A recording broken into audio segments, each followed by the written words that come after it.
Hello बच्चों, कैसे हो आप सब? ठीक हो ना? तो हमारा लास्ट चैप्टर जो खत्म हुआ पेयर ऑफ स्ट्रेट लाइन वो ऑलरेडी खत्म हो चुका है। अब हम न्यू चैप्टर पे मूव ऑन करेंगे। इस चैप्टर का नाम है linear programming problems, short form में इसे हम एलपीपी भी कहते हैं। ओके, ये बोर्ड एग्जाम में आपको 4 मार्क्स का चैप्टर है। 4 मार्क का एक क्वेश्चन आपको पूछते हैं, इंपॉर्टेंट है, ईजी है। अब आपको मैं याद दिला दूं, आपने लेवल में एक चैप्टर पढ़ा था जिसका नाम था लीनियर इनइक्वेशंस। उससे ही मिलता जुलता कुछ चैप्टर है, वो लगभग उससे मिलता जुलता ही है। अब सबसे पहले बता दूं मैं लीनियर एलपीपी किस काम आता है। देखो, एलपीपी हमारे इंडस्ट्रीज में, मार्केटिंग में बहुत काम आता है। ये जो प्रोफेशनल्स रहते हैं मार्केटिंग के, ये एलपीपी यूज करते हैं अपने बिजनेस में प्रॉफिट कमाने के लिए, मैक्सिमम प्रॉफिट। एक एग्जांपल दिखाता हूं। मान लो मेरी कंपनी है जो बैग बनाती है। क्या बनाती है? बैग मैन्युफैक्चर करती है। ओके, अब वो कंपनी बैग मैन्युफैक्चर करती है।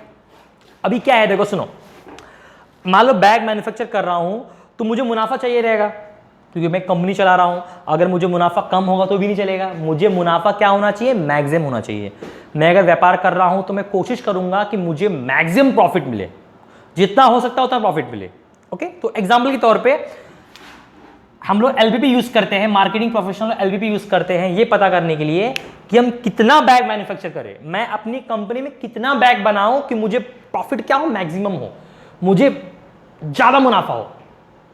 कितना बैग का मैन्युफैक्चर करूं? अब कुछ बुद्धिजीवी रहेंगे जो वीडियो देख रहे हैं, वो सोचते होंगे यार ऐसे कहते सर, हम तो जितना ज्यादा बैग बनाएंगे उतना प्रॉफिट होगा। अगर हम 100 बैग बनाएंगे तो हमको 100 बैग का प्रॉफिट होगा, 200 बनाएंगे तो और प्रॉफिट होगा। कोई एक क्वांटिटी फिक्स तो है नहीं सर, जितना बैग बनाएंगे उतना प्रॉफिट होगा। नहीं, क्वांटिटी फिक्स है।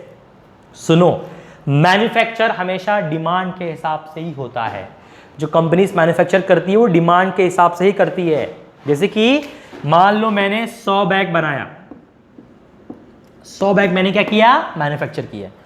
तुम्हारे मार्केट में 110 बैग का डिमांड है। मार्केट में डिमांड कितने बैग का है? 110, और मैंने मैन्युफैक्चर कितना किया? 100। तो बताओ मुझे प्रॉफिट ज्यादा हुआ कि कम हुआ? कम हुआ, क्योंकि मैं 10 बैग और बना सकता था। अगर मैं 100 की जगह 110 बैग बनाता तो मेरे बैग सारे के सारे बिक जाते, तो मुझे प्रॉफिट तो कम हुआ ना। ओके, मान लो अगर मैंने 100 बैग की जगह कितना बैग बनाया होता? 150 बैग बनाया होता। बताओ मुझे मैक्सिमम प्रॉफिट हुआ क्या? नहीं। कैसे? डिमांड 110 का है, 150 में से 110 बैग बिक गए, बचे 40 बैग मेरे स्टॉक में रुक गए। भले हम बाद में बेच देंगे, उसका प्रॉफिट आ जाएगा, लेकिन एट द टाइम, इस टाइम 110 बैग का डिमांड है तो मेरे 40 बैग रुक गए, 40 बैग का पैसा रख गया। उसको बनाने के लिए मैंने पैसा लगाया, वर्कर लेबर हुआ, कॉस्ट हुआ, मैन्युफैक्चरिंग कॉस्ट सब रुक गया। समझे? तो हमारा मैक्सिमम प्रॉफिट कब होगा? जब डिमांड के हिसाब से हम लोग परफेक्ट 110 बैग ही निकालेंगे। 110 बैग निकालेंगे, प्रॉफिट मैन्युफैक्चर करेंगे, तब जाके हमारा क्या होगा? मैक्सिमम प्रॉफिट होगा, न कम न ज्यादा, परफेक्ट। तो ऐसी स्टडीज हम लोग करते हैं बाय यूजिंग एलपीपी। ऐसा हम लोग एक गुणा भाग लगाते हैं, एक करते हैं हम लोग किसके थ्रू? एलपीपी के थ्रू। तो बड़े मार्केटिस्ट लोग एलपीपी के थ्रू पता करते हैं मार्केट में डिमांड कैसा है, उस हिसाब से हमको कितना मैन्युफैक्चर करना है कि हमारा प्रॉफिट मैक्सिमम। ओके, तो इसके बारे में आगे और पढ़ेंगे धीरे धीरे। आज सिर्फ बेसिक लेने वाले हम लोग। पहले मुझे बताओ, इसको हम ग्राफिकली सॉल्व करना है। 11 में कर चुके हो आप लास्ट ईयर। इसको हम ग्राफिकली सॉल्व करना है। कैसे करना है? सिंपल, देखो x की वैल्यू 0। देखो सबसे पहले करना क्या है, आपको 2 एक्सिस बनानी है, x और ये y, x dash y dash और ये 0। ओके, अब मुझे बताओ, आपने एक बार सुना होगा x इक्वल टू 0 किसका इक्वेशन होता है? मैं लिखकर दिखा रहा हूं। अगर x की वैल्यू 0 दिए, किसका इक्वेशन दिया है? y axis. और y इज इक्वल टू 0 किसका इक्वेशन है? x axis. सुन लो ध्यान से, x इक्वल टू 0 दिया है तो y एक्सिस, और y इज इक्वल टू 0 दिया है तो x एक्सिस। ये याद आपने पढ़ा है 10th और 11th में। ओके, तो यहां पर देखो इक्वल टू नहीं तो भी कोई प्रॉब्लम नहीं, इक्वल टू नहीं कोई प्रॉब्लम नहीं है। सिंपल x 0 दिया है, x 0 दिया है मतलब किसको देखने का है अपने को? y एक्सिस को देखने का है। देखो इधर y 0 दिया है मतलब किसको देखने का है? y 0 दिया है तो x एक्सिस को। ध्यान से देखो, अब इसमें x 0 दिया है, x 0 दिया मतलब कौन सा एक्सिस? y axis. इसको देखना है अपने को, इस लाइन को पकड़ के रखने का है, ई लाइन को। अब यहां बोलो ग्रेटर देन इक्वल टू दिया हुआ है, ग्रेटर देन इक्वल टू दिया है मतलब हमारी वैल्यू क्या होनी चाहिए? 0 से बड़ी होनी चाहिए। ओके, अब मुझे बताओ, ये हमारी लाइन है। अब हम बताओ इस तरफ जाएं कि इस तरफ, मतलब लेफ्ट साइड जाएं कि राइट साइड जाएं, हमारा वैल्यू क्या होना चाहिए, ग्रेटर होना चाहिए। ग्रेटर माने क्या, वैल्यू बढ़ना चाहिए, कम नहीं होना चाहिए, वैल्यू क्या होना चाहिए, बढ़ना चाहिए। तो बताओ लेफ्ट साइड जाए कि राइट साइड जाए, सिंपल राइट साइड जाए।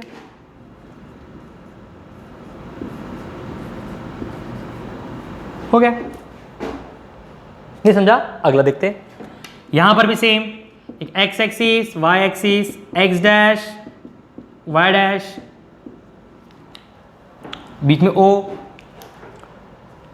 x0 दिया है, x0 मतलब कौन सा, y एक्सिस, मतलब इसको पकड़ना है। तो अब हमको क्या करना है, लेस देन करना है।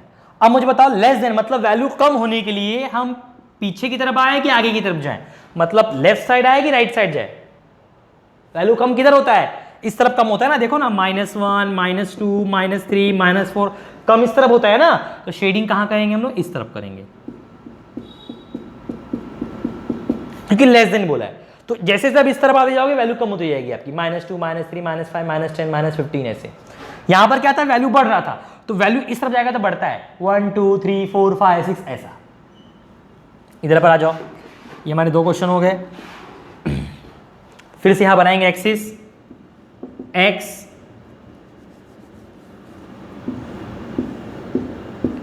X Y, X dash, Y dash, y0, y पे 0 मतलब क्या हुआ, तुम्हारा x एक्सिस हुआ।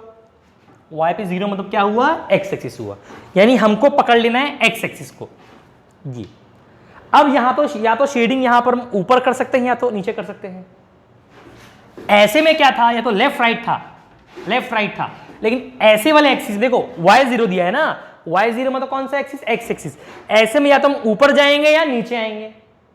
कहां जाएंगे, देखो हमको बोला है ग्रेटर, ग्रेटर मतलब वैल्यू बढ़नी चाहिए। अब मुझे बताओ ऊपर जाने में वैल्यू बढ़ती है कि नीचे आने वैल्यू को बढ़ती है, ऊपर आने में। तो सिंपल तुम्हारा शेडिंग कहां जाएगा, ऊपर। हो गया, नेक्स्ट देख लो, नेक्स्ट देखो, कितना मिनट हुआ,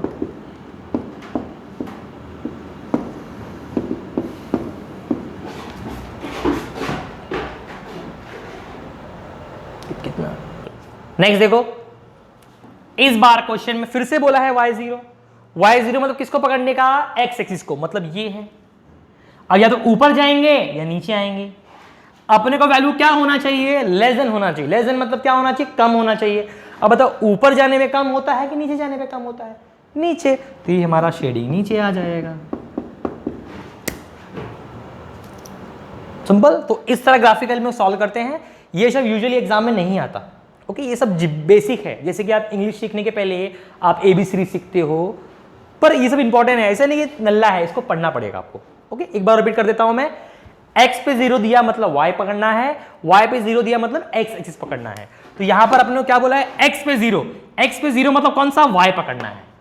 तो या तो इस तरफ आ सकते हैं या तो उस तरफ आ सकते हैं, लेफ्ट या राइट। अपने ग्रेटर देन बोला है तो ग्रेटर देन कहां होता है, राइट साइड होता है। यहां पर वही चीज लेस देन बोला है तो कहां आएंगे, लेफ्ट साइड। y पे 0 बोला है मतलब कौन सा एक्सिस, x एक्सिस, या तो ऊपर जाएंगे या नीचे आएंगे। ग्रेटर बोला मतलब ऊपर जाएंगे, और ये देखो लेस देन बोला है मतलब नीचे आएंगे, ओके। तो ये टॉपिक तुम्हारा आज का था, बेसिक्स था। नेक्स्ट क्वेश्चन हम नेक्स्ट वीडियो में देखेंगे। Thank you very much.